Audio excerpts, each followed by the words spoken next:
Welcome to USA Global TV and Radio, where our mission is to provide education, entertainment, hope, and inspiration. USA Global TV and Radio connects you with experts and audiences all around the world every single day to help you succeed in business and to live a richer life. Visit us at usaglobaltv.com to learn about career and life-changing training and mentoring programs like the Listening Mentor. Subscribe to our newsletter to stay informed about our special programs and offers. Discover how you can become a guest on one of our shows or a host or producer of a USA Global TV and Radio show of your very own. That's USA Global TV and Radio, where the doctor is always in.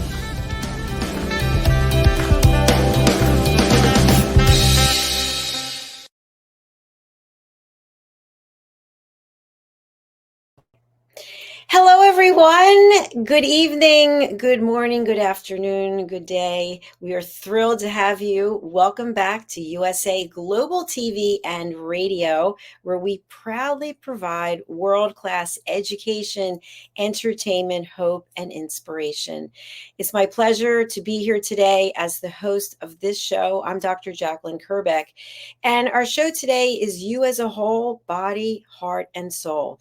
And we are going to welcome the star of our show, Mr. Justin MIRIGLIANI. He's joining us from New Jersey in the United States of America. Justin, come on out. How are you? Dr. Jacalyn, how's it going? It's so good to see you. And you're doing so many things. And the fact that you're doing this show is phenomenal, because you were doing Entrepreneur and so much more. We were doing Take Steps and Kick IBD, which I think we'll be bringing back, hopefully. But you also are a business person. You are the owner and founder of a charity, and you're somebody who really is always out there with his heart. And tonight we're going to talk about social media. You post a lot of heartfelt things that really give people the opportunity to get to know you, which I absolutely love. You just wear your heart on your sleeve and put it right out there. Tell us a little bit about your background as a broadcaster, because I think that's important too. You have extensive experience. You work for QVC and you've done a lot of work on TV. Let's talk about that first, and we'll get into the social media aspect of it. Yeah, it started in college with radio. I really didn't do TV in college, but I did radio. I was the voice of our basketball team for 3 years, the Cabrini Cavaliers. Cabrini, unfortunately, no longer exists, but we as a group do, and the alumni keeps that team alive and keeps that school alive. But I was the voice of the Cavaliers basketball team, men and women, for 3 years. Did a couple of radio shows. Sports Source was one about professional sports, Phillies, Flyers, Sixers, Eagles. And then we did one Cavalier wrap up, which was a wrap up of all the teams. I actually kicked that show off in probably 1995, and we talked about the teams around the school. And then it was just ironic. I had been doing training for a while, and then one of the companies that I outsource with said to me, "Hey, QVC called us, and they want people who are close, who have any broadcasting experience, to be able to go on and work for a computer company and sell these computers." So for 2 years, I was the face of that computer company on QVC, and it was just an amazing experience. It's my sizzle reel is on YouTube. I look a lot younger. Is going back to 2004 and 2005. It was also, unfortunately, the time where I was heavily on steroids because of the ulcerative colitis. So you can see I have a gigantic head back then, and no beard. So it's kind of weird to see, but it's a moment in time, and it was something that was neat to be able to do, and just being in the green room and waiting for your show, and a lot of late nights. I remember my first night I did, I think it was 10 p.m. on Saturday night, and then maybe midnight Sunday morning, and then 3:00 Sunday morning. So I did 3 shows. And you would think that at 3:00 in the morning, who is buying a computer How are you going to sell computers at 3 o'clock in the morning? Well, we sold out. The show was supposed to be an hour and went 40 minutes, and we actually had to cut it. So, had probably made 50, 60 appearances on QVC, and it was something that was really neat. And I made some good friends from it, and I'm in contact with some of the hosts that were there. I was considered what we call a guest. Their whole thing was it was a backyard fence conversation. That's the training that they gave us, that they wanted us to do it as a backyard fence conversation, that you're just talking to your neighbor, even though you're talking to potentially hundreds of millions of people at a time. And the cool thing about QVC is they are live 100% of the time, except for, I believe, Christmas, and it might be New Year's Day. I think there are only 2 days a year where it's not live. It's live 24 hours a day, 7 days a week, except for those 2 days. I think it's Christmas. I know it's Christmas, but I think New Year's as well. It's amazing the journey that you've had. And if you think about QVC and how it's grown exponentially, and I don't know if it's still in the same place, but it was headquartered in Westchester, PA. Is it still there? That's where it is. Yes, Studio Park. And I sold computers to people who were on the shows. Like, remember Potsy from Happy Days? Oh, sure. Anson Williams. That's I sold awesome. him a computer. Supermodel Carol Alt. Of course. Yeah, sold her a computer. Wow. So She said, you were in this where's celebrity the world computer guy? from the beginning, the computer guy, like the insurance guy, Yeah, whatever his she name didn't know is. my name. She's just like, where's the computer guy? I got to ask him if this computer's good enough for me. I was like, yeah, sure. Justin, I remember interviewing you. I want to say it was 2019 when I was with RVN Television, and Mm. I just knew you were such a natural. And I'm just so glad that you've joined our platform. You've been here since the beginning as well. So let's talk a little bit about social media, Yeah. because you and I both know, especially for this platform, I'm on social media all the time. Our shows are on social media as well as other places, but social media is a huge part of what it is that I have to do every day. And for many people, it's something that is overwhelming. It's something that's troubling. It's problematic. And for other people, it's like, oh, look at me now. Look at me here. I mean, I just did yesterday, I just did a picture of me on the leg press, like just a random photo. I don't know why. I'm like, yeah, take the camera and take a picture of me doing a leg press for no specific reason. So I have to embrace social media all the time because it's part of what it is that we're doing here. But there's pros and cons to it. Can you remember when you first started on social media and what platform it was? First started on social media with Facebook probably in 2009. I really wasn't looking to get involved with it. I remember MySpace had come out and I didn't join that. I was like, whatever, it's not anything to. And I really didn't. I was short-sighted. I didn't see the value of it. But I look at it now, and I joined Facebook in 2009, and then of course LinkedIn came in. I joined LinkedIn, and then Instagram for pictures and things like that. And then of course I think I'm more of a visual and audio person. I like to see movement, so I have several YouTube channels. I have a YouTube channel for my own personal uh, stuff that I like to watch. I have one for the world's strongest ostomy, because I'm a power lifter and a weightlifter with an ostomy, which is rare in this day and age. I have one for my weather predictions, and also archives of different weather events. I have wouldn't say a huge following, but I have a following on Facebook for folks who are into meteorology or into weather. I'm a fan of meteorology. I really, if I could go back in time, probably would have been a TV meteorologist if I could. But um, and I have X. I have all of them. I don't use that much. I use it very sparingly. So it's a double-edged sword, I think, in a lot of ways. I think I like to start with the bad, because I'd rather end it up with the good.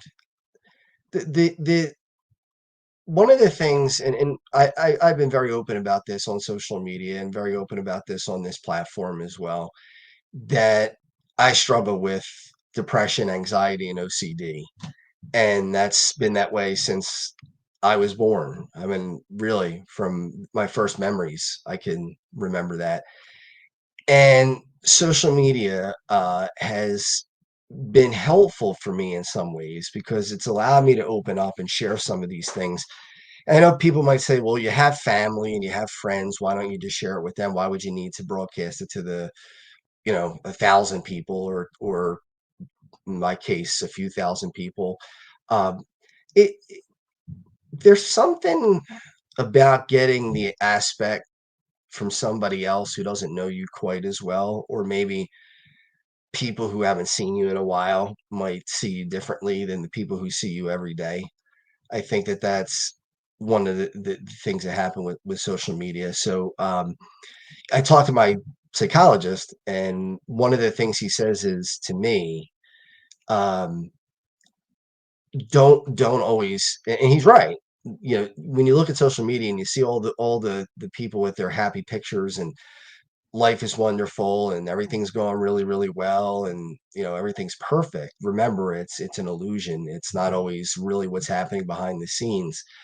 So I try to be raw. I try to share the things that would normally be behind the scenes because I want people to know that life isn't easy and that it is difficult to get through it. And there are going to be times where you feel like you're out. I've gone through a lot over the last few years, especially, I mean, tomorrow will be the 10th anniversary of my surgery where I had my colon removed and had the ileostomy. So that's, I'm sorry, 9 years, not 10 years, 9 years tomorrow. Um, yeah,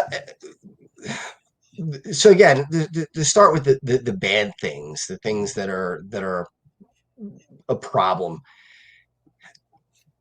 I being OCD, I think why would anybody want to listen to me, no matter what? And even if I post something and I get a lot of people to watch it, or if I get a lot of people to comment on it, and they say really nice things about the video or whatever it is at the time, um, I'm always wondering in the back of my head, is it too much me? Do they really like it? Is it really something that's helping people? Is it really something? Am I doing it for the right reasons? Am I doing it because I want to help people? Am I doing it just to help myself? And I think there's probably a little bit of both in there. Uh, so you, I always wonder in my own mind, and again, I think it's the OCD part is how many people look at it and say, "Oh, here he is again posting, another issue, another problem, another uh, negative thing." And so I try to keep a balance of doing the positive and negative. But from when I'm happy and I'm feeling good, it really doesn't phase me if I don't get people to react or if I don't get people to engage. When I'm down and I'm out and that happens, it's a little harder. I can feel like, wow, maybe I am on my own. Maybe people are tired of hearing of it and just thinking, gee, he's constantly on the negative. He's never on the positive, And people reassure me that's not the case. That's just my own personal thinking. But I think it's hard not to think of that. I think people do. There's also the problem, of course, as I mentioned in last week's show about children and the internet and social media and what's said about them. You know, my youngest daughter, somebody called her ugly on social media, and somebody sent her an inappropriate picture, and those are things that are just, as a parent, upsetting to have to see that. So that's certainly a drawback with social media. Absolutely. Um, yeah, I mean it's just it's frustrating, but you know, I really do think that the good outweighs the bad. Um, Maybe this is my fault. I have a problem myself getting wrapped into other people's problems. I think I have a tendency to feel it because when you have depression, anxiety, and OCD, you do tend to empathize more, I think, which in some ways is a good thing, but in other ways it's not because it plays on your mind. I'll give you an example. There was a kid from Newfoundland, believe it or not, Newfoundland, Canada, and he reached out to me and he said, "I'm autistic and I have Crohn's disease and I need to have an ileostomy." And on top of that, his dad raped him and also left the family. And like it's like, wow, I'm laying in bed that night thinking about that kid, and I tried to talk to him, and I don't think he really understood exactly all the things that I was trying to say to him. And I told him it'll be okay, that having an ostomy is going to be all right. He's going to get through it, and he's going to make it fine, and he'll have a good life. And I stayed away from the other issues because I'm not prepared to answer things like that.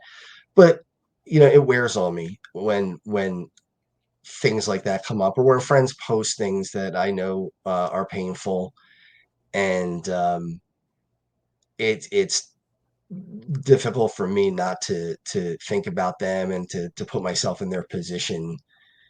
Somebody writes about an illness that they've come down with. Somebody has cancer, somebody has this or that, or Crohn's, colitis, diabetes, whatever. Yeah, I've been there, so I know what it's like. I know what it feels like, and it could take me a couple of hours to get that out of my head. That's the OCD part of me that just gets stuck with it. So those are negatives for sure. Those aren't happy things. It's good that there's a place that people can reach out.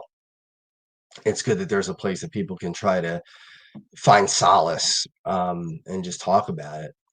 Sometimes I don't know about how you feel, but sometimes I feel when I'm having problems, I feel like I'm running around in circles. I don't know where to go next. Like going from one chair to another, just trying to find peace, trying to find a way to calm myself down, to find inner peace. And sometimes that comes in the form of just reaching out to people, and social media allows you to do that. Like I said, over the last several years, especially the last 9, I've taken a couple blows to the head. Having the bag certainly wasn't something that I was looking forward to. I didn't know that it was going to be this easy. I thought it was going to be something that was going to be much more traumatic. So I think um, we're looking into the possibility that I do suffer from post-traumatic stress. I mean, not to the point of like, a veteran, but certainly I dream about it. I think about it. Um, there have been other personal things, and I share most of my personal problems with people. I don't have a problem doing that because I think that helps other people know that they're not alone. I always wondered, was I the freak? Was it me who was crazy? Because I had all these problems and saw a psychologist and was on medication and still am today and still do see the psychologist. But more and more, it's almost everybody. It really, I guess it's almost like a cold. Everybody gets a cold eventually. So mental illness is not something that's kind of isolated to just a few people. I think it's something that everybody suffers from time to time for different reasons. Some people, I talked to a buddy of mine last night, and he said he'd never been depressed. He'd been happy his whole childhood and college, and got depressed after college, and is now on medication and struggling with it and doing better, but uh, contemplated suicide. And as I admitted, I have as well at times in the past. And I think that's why I put those things out there so people know that they're not a freak. They're normal. The feelings are normal. What you do with them is what's important. You don't take a chance on taking your life, and you don't do something that's crazy. But all in all, I think it's pretty good. But again, I wonder. I never want to come across as showy. I'm proud of. I post things that I'm proud of. I don't understand the idea when people say, I don't care what anybody thinks about me. I do what I want. It doesn't matter to me. I think that's crap. I think that everybody cares what people think about them. I don't think there's a person on earth that doesn't at all care what other people think about them. So yeah, I do post things on there like you did with the leg press. I thought that was, pretty cool. I did see it. But on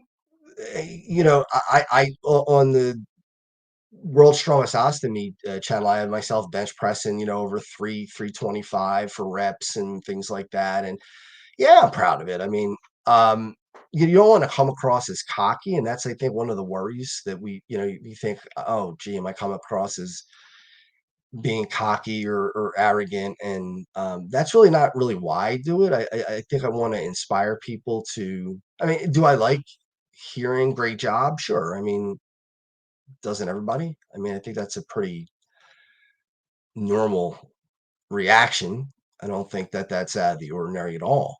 Um, but Yeah,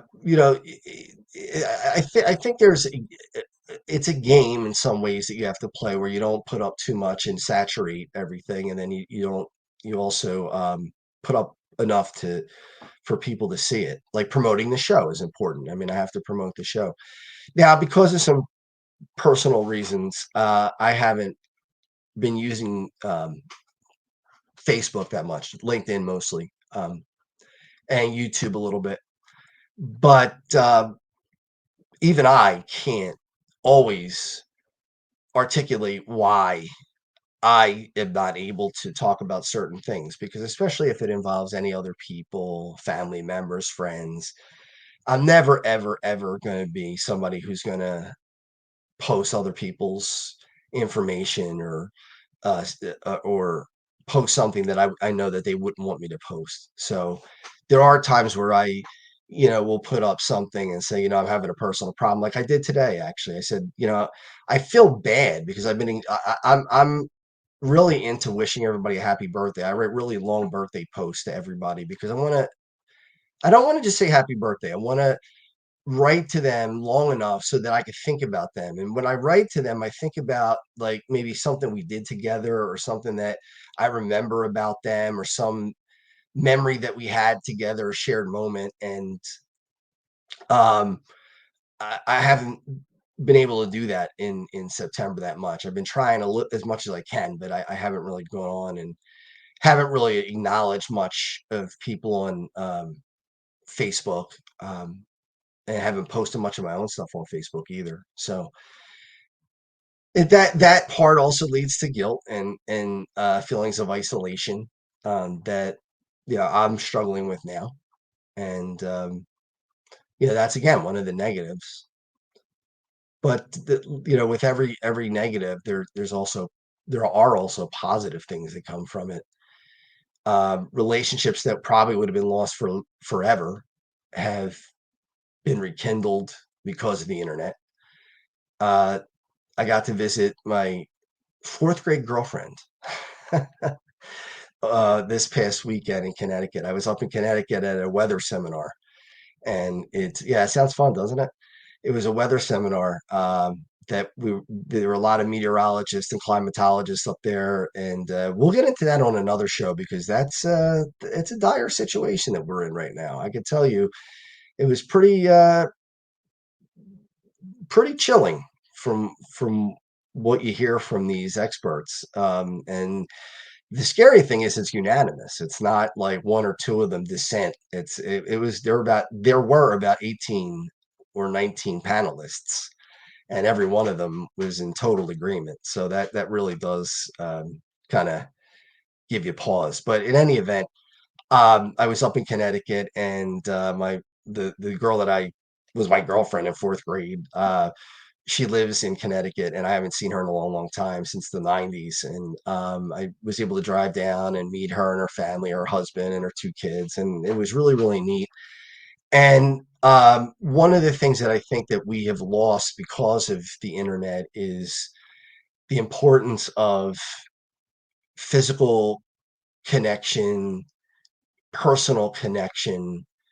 It's different to hug somebody, to look them in the face, to talk to them, to touch them, to feel them, to shake their hand, whatever it is, to make a human connection than it is to be virtual. I mean, virtual is great and it's a wonderful thing. It really has helped keep people together. And I might have lost track of Christina if I didn't wasn't on social media. Who knows? You know, maybe we would never have seen each other again. But, you know, I feel lucky that I do have a good friend for 40 years, you know, that's in my life, and other friends too. I mean, there are a bunch of friends, and uh, with Cabrini closing, you know, it's nice to have my Cabrini family, a lot of people who I really cared about in school that, again, I probably would have never talked to again or never seen again. And now I could see them and talk to them, and we could see how each other are doing and pick each other up when things are going bad and when people are down. And that's important to me. Thank you, Justin. There's a lot to unpack there with what you just shared. And of course, what I always love about you is that you do lead with your heart and you just say it the way that it is. And the one thing I'd like to just propose, I am a certified coach, so I'm just going to propose something to have you think about it. Is I saw an interview that Jerry Seinfeld did recently, and I believe it was in reference to him having a birthday and turning a certain age. And I think they had a huge party from when he was 65, and when he turned 70 he said, we're never going to be able to outdo this. And the interviewer said, what do you think is the one of the greatest changes that you've experienced at this age? And I'm just paraphrasing, so Jerry, if you're out there watching, thank you, I hope I got it right. But basically he said he just doesn't care what people think. And I know what you just said about that. And my proposition for you to consider is, what if you started to care less? Not to not care, but maybe have some boundaries in terms of where that caring stops and where that caring starts.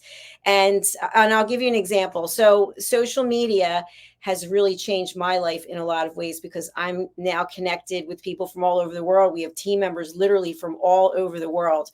And I've been invited to speak in London at a conference in November. And somebody reached out to me today and said, how could you, I saw on social media, that you're going to go to London. How could you possibly go there by yourself? I mean, you are alone and meeting all these people you've met on a screen, and you're just going to do it by yourself. And I said to the person, what's coming up for you that you are bringing this up? And it turned out that this person wants to go on vacation and has no one to go with, and could never imagine having the strength to go on vacation by themselves. So I thought to myself, I don't really care what this person thinks, because I'm 61 and I've earned the right not to be judged by other people. So that's all that I'm just going to share about that. It's so liberating. It's not that you don't care about people. It's not that people aren't important to you, but I'm not going to have my life disrupted or upended based on what someone else thinks about what I should be doing, or where I should be living, or how long my hair should be, because people have something to say about everything. So that's what I'd like to just put out there and get your thoughts. And by the way, we do have a comment from Lee Stasny. Such important information. Thanks for being here today. Appreciate you. So Justin, what comes up for you with what I just shared? And you can tell me to go pound sand if you want. It's your show. No, of course not. I agree with a lot of what you said. I think what my worry is that if all right, if somebody posts something personal and I read it, I have a compulsion to react to it with some kind of the love symbol or the caring symbol, because I don't want anybody to ever think that I don't care. I think that's where I'm coming from. I don't want anybody to ever think that, gee, I put this up and they put it up for a reason. I know they put it up for a reason because I put things up for a reason. And I want them to know that I care. And I also, like, on my birthday, for instance, it takes me all day, but I thank everybody individually for every wish that I get, every birthday wish that I get. I thank one by one, and it could be a couple hundred of them, and it takes a long time, and it's not easy. I mean, it's a lot of typing and it's a lot of cutting and some copying and pasting, of course, but That's what I mean by worry about what they think. You know, if they don't like my hair, or if they don't like my beard, or if they don't like, that I look a certain way, that's a different story, or if they say, hey, he's got a bag, and he's a freak or whatever, that kind of stuff. I mean, that wouldn't make me happy, but that's not going to ruin my day. I think it's more of the personal stuff. I want I I think I crave, I don't want to say attention, but the compassion of friends, to know that they're there, a feeling of security that there are people behind me, that if I'm going down, that I'm not going down alone, that there's somebody behind me to catch me. And I want to be that for other people as well. I think that's what I mean by, you know, when people say, I don't care what other people think of me. Usually when people say that, a lot of times they say that in a way like, well, I come from South Philadelphia, and I'm not knocking South Philadelphia. I loved growing up there. I had a great time.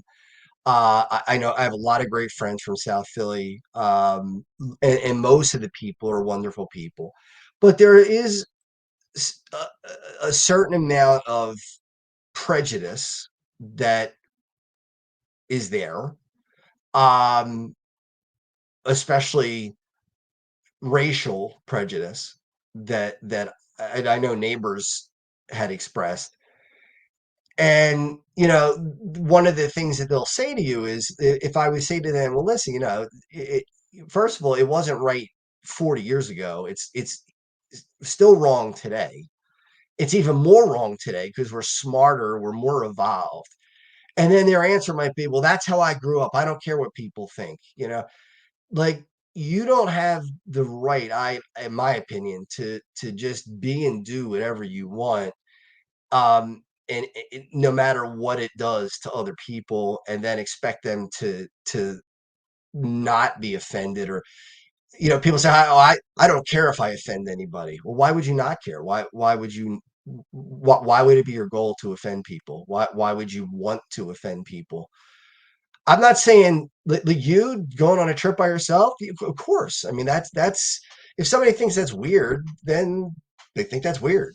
I've gone on trips by myself too, and I would prefer to have somebody with me, but um, that's because I'm not.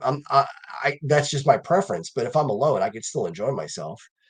Um, but I think that sometimes that thought of I don't care is pointed.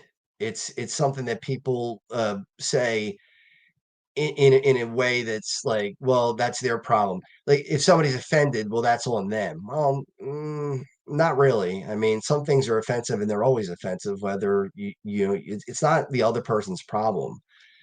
If somebody's a racist, it's not the person of color who's at fault here. I mean, it's the person who's the racist. And you can't say, well, that's just the way I grew up, and that's the way my father was, and that's the way my grandfather was, and that's the way his grandfather was, or whatever. It doesn't matter. It doesn't matter.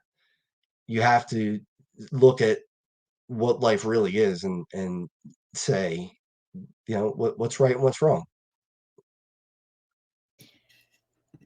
Okay. I appreciate that. Again, just putting it out there. I have a little bit of a different perspective on some of what you just shared. But one thing I think that's really important is how we show up when there are differences. So, for example, on social media, any day of the week, you can find one person who believes A is absolutely the correct way to go, and somebody else believes B. And then you can see people posting hateful things on both people's feeds. And so my reaction is I no longer want to follow you or you, and I just unfollow them. I don't get angry. I don't put a comment down. I don't go, hey, I don't know who you think, because everyone's entitled to share how they feel. But how we react to how somebody else is behaving, to me, says a lot about what's going on with us. So at this tender age of 61, with chronic disease and illness in this fabulous container that I have just decided that I'm not taking on everybody else's stuff like I used to. And it sounds like that's what you're saying, that that's coming to you. And also, just, I probably shouldn't even be saying this on social media, but when I've been going to different doctors and you have to fill out the forms, and every year you have to do the information, when it says in case of emergency contact, and I put no one for every, because I don't need to burden anyone else with whatever would go on with me. And I know that that's upsetting to some people, and I'm not being selfish. I'm just being me. I'm being me, doing what I feel is right. Of course, I'm all about other people. You know that. I have a huge heart. I love collaboration. I love connecting people. But when it comes to taking the path that I'm going to take, I'm no longer looking to see, do I have 200 likes? I don't even care. I just put it out there. And if it resonates with somebody, then that's great. And if it doesn't, then that's great too. So I think social media can have our reaction to social media can also have an evolution depending on what's going on with us in our life. And certain things may really hit us harder than other times. I'm a coach, as you know, and I remember when I first started coaching in 2018 or 2019, I literally would be crying. The person sharing something with me, and I'm crying, and I'm thinking, I am horrible at this job, because the person doesn't need someone crying. They need someone to listen. And I think so much of the discord that we have in this world is that people are not listening to one another. We are judging each other. If somebody doesn't like what you like, then they're no good and they're wrong, instead of trying to understand what their perspective is. And I'll just leave with this last comment and then go to you. We have 55, 56 shows here now. I don't even know. And I produce a lot of them because I like to have the connection with you and, people who are on our team. There are plenty of things I do not agree with that nobody would ever know. I just keep my mouth shut and I just produce the show. As long as the host is listening to the guest and everybody's following the protocols that we've set up here, it's not my place to make a judgment or an opinion. And by the way, that's a huge weight off my shoulders. Thank you. So let's go back to you for anything that I said that might resonate or not resonate.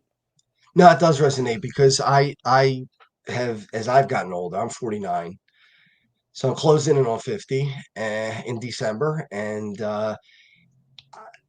my political opinions, I was very vocal about them for a long time on Facebook, and I even had dedicated a lot of time to a web page uh, 4 years ago. Um, and it caused a lot of strife and hard feelings with other people. And I said and did things myself. And I'm not saying I'm a victim. I was guilty. I wasn't a victim. I chose to do these things. I made people offended. I hurt people, and I have backed that out and decided that I had to make a choice. At the time when I was doing it, I thought I was doing the right thing. I thought I was doing the right thing because I thought if you fight for what you believe is right, that's what you're supposed to do in life. And maybe fighting isn't the answer. Maybe it's trying to reason and trying to, not be angry. What people who had different opinions than I did, that we fought, I mean, they said nasty things to each other and really got heated. But yet, when I was going through and have struggled with the depression, would call me up and see how I was doing, or invite me to a party, and I'd be at a party with them, and we wouldn't even talk about that. So I think social media, we're more likely to say things that we probably wouldn't say to somebody in person. I think that goes without saying. I don't think I'm really setting the world on fire by telling you that. But I think friendship and caring about other people and maintaining positive relationships is more important than fighting for my own political beliefs. Now, somebody else may disagree with that. There are people who say, I'm going to say whatever I want. And if people don't like it, they don't like it. And that's okay. I mean, if they want to do that, that's fine. I just wanted to make that difference because I would lay in bed at night and I would feel guilt for some of the things that I said. And I would feel sad about some of the things they said. And I've apologized to a lot of people. And luckily, a lot of people have forgiven me for things that I've done, things that I've said. And there have been a few who haven't. There have been a few, and I'll be honest with you, it does bother me. No matter, even if it's not a super close friend, if it's somebody that I went to school with, or somebody I uh, knew way back when, and we were friends, and now they look at me as a pariah because of the things I said that were in disagreement with them. And I ask for forgiveness and they can't grant it, which they don't have to. I mean, that's their decision, and I don't begrudge them that. But I wish it could be different. I wish that people would be able to overlook transgressions. And I don't think I've always been great at that myself. I think it's taken time to get better at it. I think that I've struggled with it. Um, yeah, I mean, the empathy part of me is tough. It really is something. I mean, my psychologist, I might have mentioned this on the show before. He said that if there was a world champion in guilt, he said you would be the world champion. He said you are the ultimate guilt machine. If you can't fix somebody's problem, or at least make something a little better, or if you hurt somebody, or if you do something that you shouldn't have done, it eats at you and it kills you, and it just chews you up, and it does. I mean, I can tell you it. I'm going through some guilty things right now that are in my life that I look back 9 years ago, and 9 years ago I was literally disemboweled. I had my large intestine removed, and part of me thinks to myself, "Gee, wouldn't it be great to be back there?" Because back then, I was doing better mentally, as far as the guilt goes. I had my guilt more in check. So I mean, to me, emotional pain and guilt kind of go together, and physical pain. I don't like it. I think it's ridiculous when people say, "Oh, I love pain. I'm a tough guy. I love pain." I don't. Who wants to get hurt? I mean, it does. Nobody likes to get hurt, but they say that, to act like a bad, tough guy. But emotional pain to me, oh my gosh, it's so much worse. I mean, y- it there are times I feel like I'm melting into the couch. Like my whole body's melting into the couch because I'm just so laden with guilt about things. And that's tough. I mean, it really is. It takes a toll on you physically, emotionally. You dream about it. Um, so I mean, uh, so many people think that I have everything under control, looking from the inside out, when I really don't. I mean, there are things that are out of my control that I can't. Like, for instance, I'll tell you right now, and this is not something I'm very happy about at all. I was supposed to have the biggest week of my professional career this week. I was supposed to make the most money I've ever made in a week this week. I was supposed to make $20,000. I'm not sorry, this month, not this week. I'm sorry, this month. I was supposed to make $20,000 this month. That was what was on the slate. And because of some different situations, I lost 18 of it. So I'm going to make $2,000 this month. And, you know, I don't feel guilty about that, but man, it is hard to lose 18 grand when you're a working person.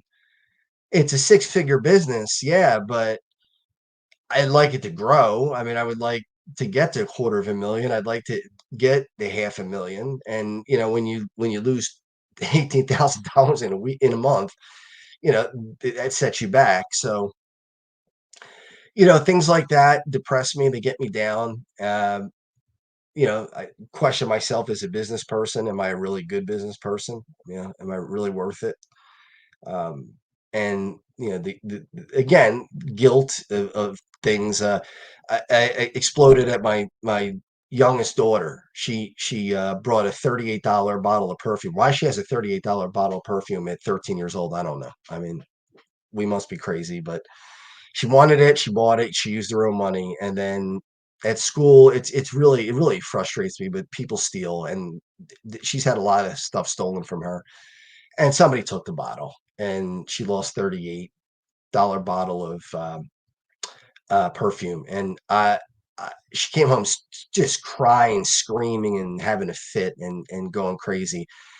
And as her anxiety ramped up, and she did that, my anxiety was ramping up, and she was just blowing up, and then I blew. And I said, let's look in your school bag. And I'm yelling, and I ripped open her school bag, and I shook it out. I shook everything out of the school bag. I'm like, look in this thing, and you don't, maybe you didn't put it in, and I'm yelling, why are you taking $38 bottles of perfume to school? And she's upset, and my I noticed that my anger was coming from anxiety, like I talked about last week when we talked about anger. And then after a few hours, the guilt was just enormous. I mean, I'm driving in the car, and I'm like, oh my God, I wanted to, drive into a tree. I was just like, I just felt like, how could I do that? She was already upset, and I, as a parent, failed her. So when I got home, I sat her down, and I told her, I said, I just want you to know, me, have a problem. When I get anxious, when I lose it with anxiety, it manifests itself as an outburst of anger. I said, and that's what you saw. I said that I wasn't angry at you. I was angry at the thought that you were so upset.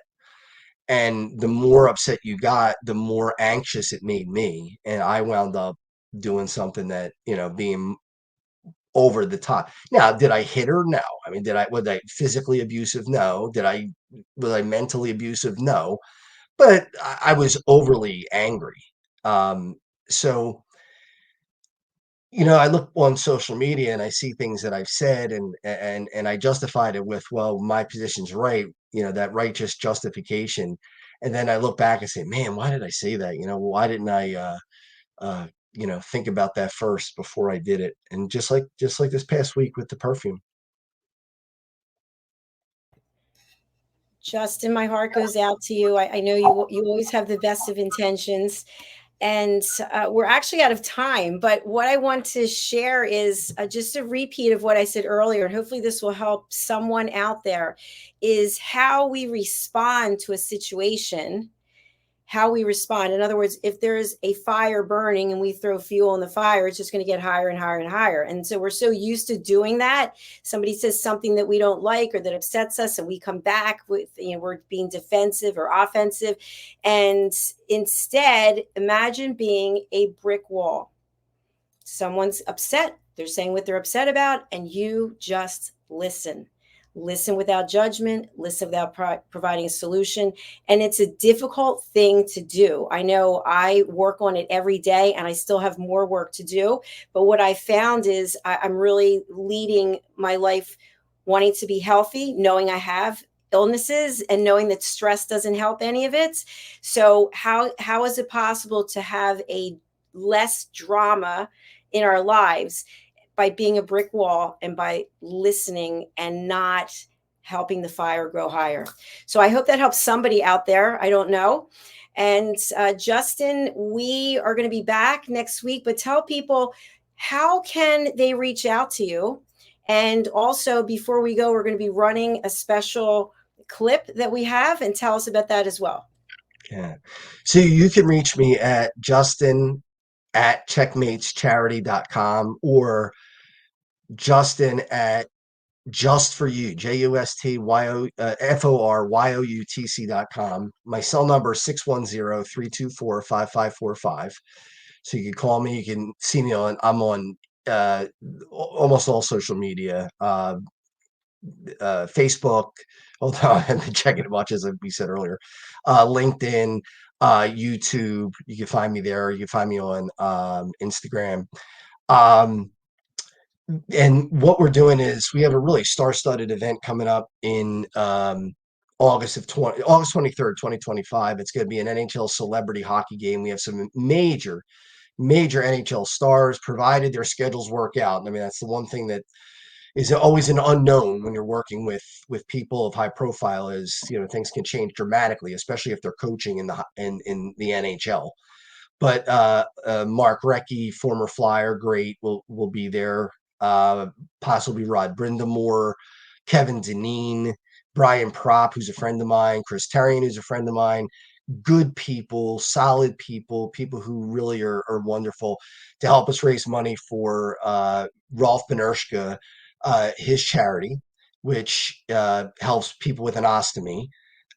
It's called Embracing Ostomy Life. It's based out of San Diego, California. He was a kicker for the San Diego Chargers, developed ulcerative colitis, had multiple surgeries, and kicked in the NFL with an ostomy bag for 7 years. He was the first person that gave me hope that there would be life after ostomy. Because I'll tell you, when I was 40 years old and I was staring down the barrel of tomorrow, it was one day, it'll be 9 years tomorrow. I thought that's it, you know, put a fork in it. 40 years. Well, I had a good run.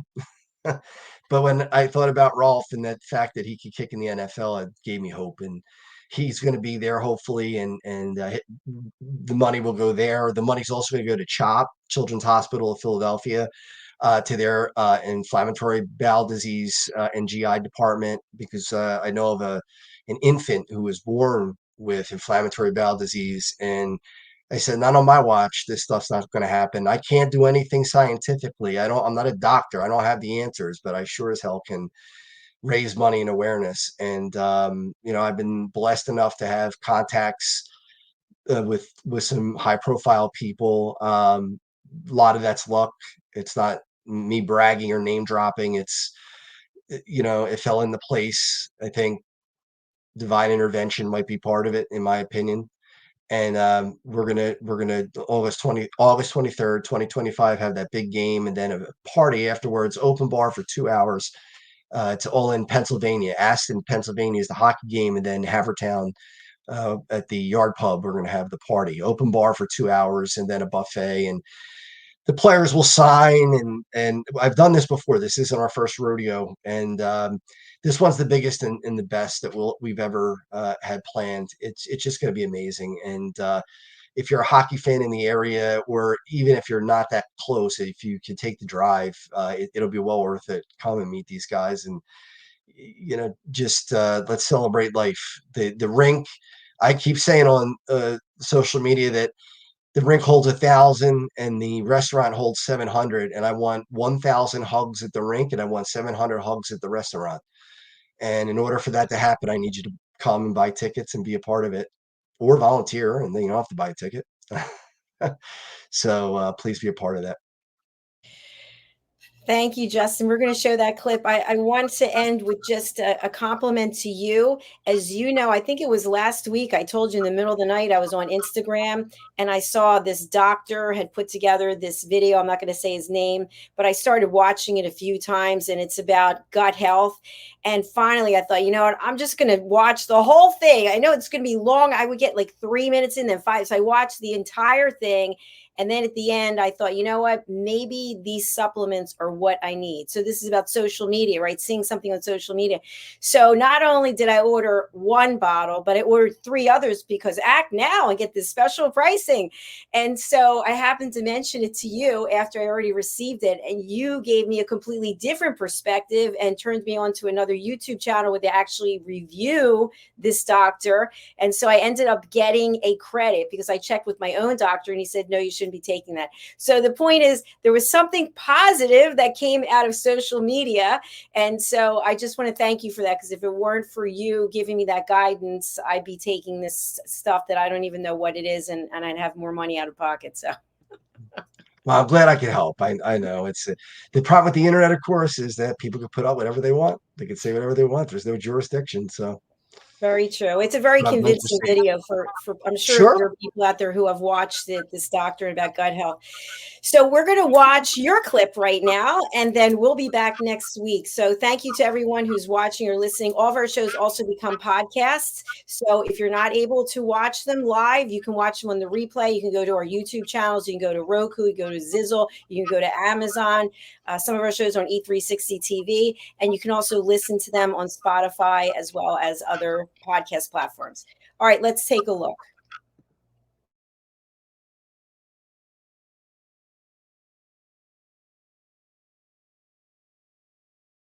Hey everybody, I just want to tell you how thankful I am that you came out tonight and helped us out on a very special evening. Crohn's and colitis are terrible diseases and they affect a lot of people, not only in the Delaware Valley, but all over the world. And hopefully we can find a cure someday.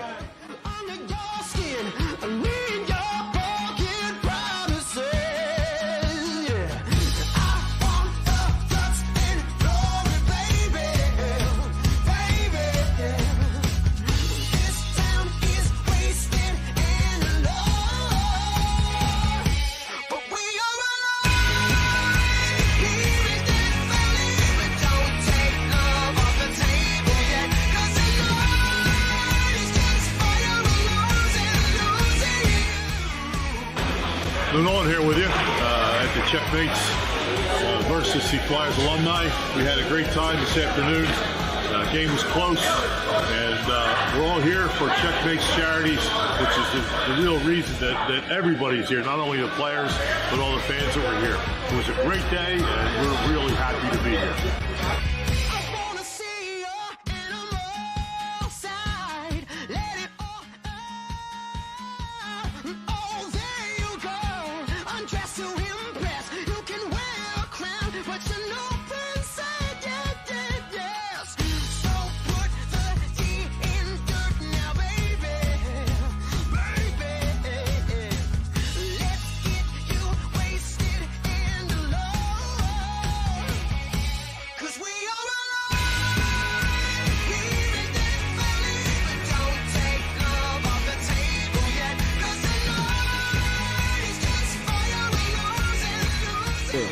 It was fun to be out here at the Northeast Skate Zone because the Checos were a pretty good team, and so we had a lot of fun with the charity.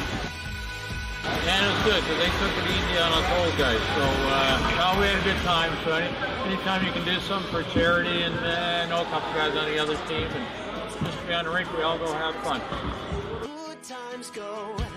I'm either gone in an instant or here to the bitter end. I never know what I've got.